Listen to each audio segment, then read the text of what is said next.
اعوذ باللہ من الشیطان الرجیم، بسم اللہ الرحمن الرحیم۔ حضرت عبداللہ بن مبارک رحمۃ اللہ علیہ فرماتے ہیں کہ ایک مرتبہ مکہ معظمہ میں شدید قحط پڑا۔ لوگ نماز کے لیے میدان عرفات میں جمع ہوئے، لیکن کسی طرح قحط کے آثار کم نہ ہوئے۔ برابر ایک ہفتہ اس طرح گزر گیا، چنانچہ آئندہ ہفتہ جمعہ کی نماز کے بعد لوگ پھر عرفات میں جمع ہوئے تو میں نے دیکھا ایک سیاہ فام ضعیف و ناتواں انسان ہے، جس نے 2 رکعت نماز پڑھ کر اللہ تعالیٰ سے دعا مانگی اور سجدے میں گر کر قسم کھائی کہ تیری عزت و جلال کی قسم، اس وقت تک سجدے سے سر نہ اٹھاؤں گا جب تک تو باران رحمت سے اپنے بندوں کو سیراب نہ کر دے۔ چنانچہ اس کی اس دعا کے بعد میں نے دیکھا کہ آسمان پر سیاہ بادل چھا گئے اور اس قدر مینا برسا کہ میں حیران تھا۔ بعد ازاں اس سیاہ فام بندہ اپنے رب کی حمد و ثنا بیان کی اور چل دیا۔ میں بھی اس کے پیچھے پیچھے چلا کہ دیکھوں کہ یہ شخص کہاں جاتا ہے۔ جب وہ چلتے چلتے ایسے مکان میں داخل ہوا جہاں ایک بردہ فروش رہتا تھا، یہ دیکھ کر واپس چلا آیا اور صبح کو کچھ روپے لے کر اس بردہ فروش کے مکان پر پہنچا۔ میں نے کہا کہ مجھے ایک غلام خریدنے کی ضرورت ہے۔ میری اس درخواست پر اس سوداگر نے تقریباً 30 غلام مجھے دکھائے۔ ان سب کو دیکھ کر میں نے کہا کہ ان کے علاوہ بھی کوئی اور غلام ہے؟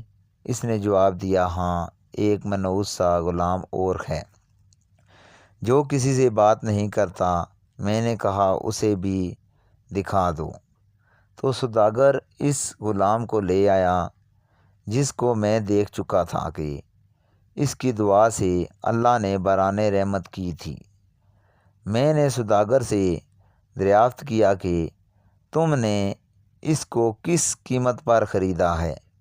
سوداگر کہنے لگا کہ خریدا تو میں نے 20 اشرفیوں کا، مگر آپ کو صرف 10 ہی اشرفی کا دے دوں گا۔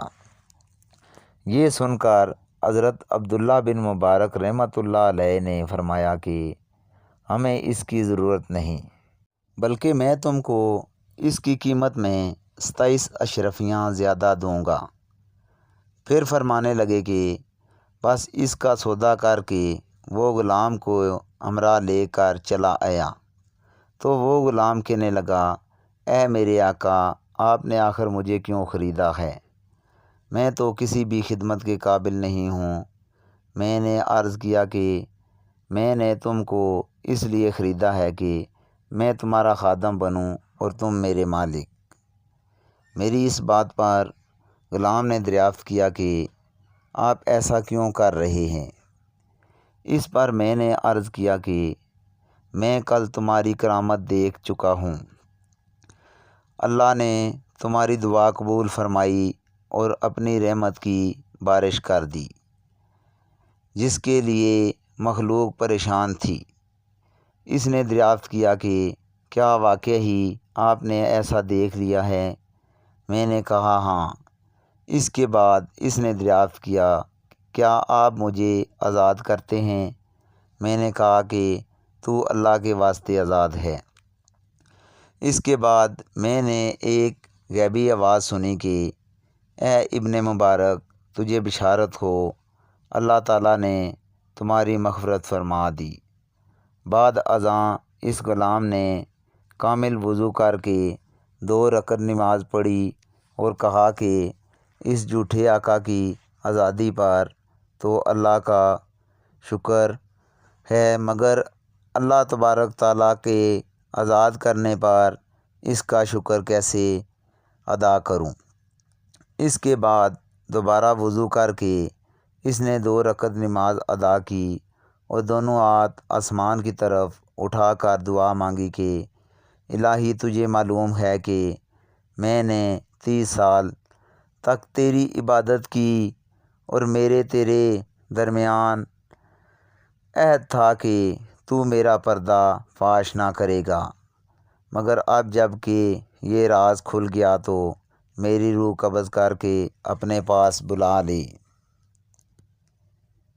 سبق: ہمیں یہ سبق ملتا ہے کہ سچ ہے کہ اللہ تعالیٰ اپنے فرمانبرداروں کی خود عزت بڑھاتا دیتا ہے، جو اسے اللہ کو اللہ کے لیے فنا کر دیتا ہے۔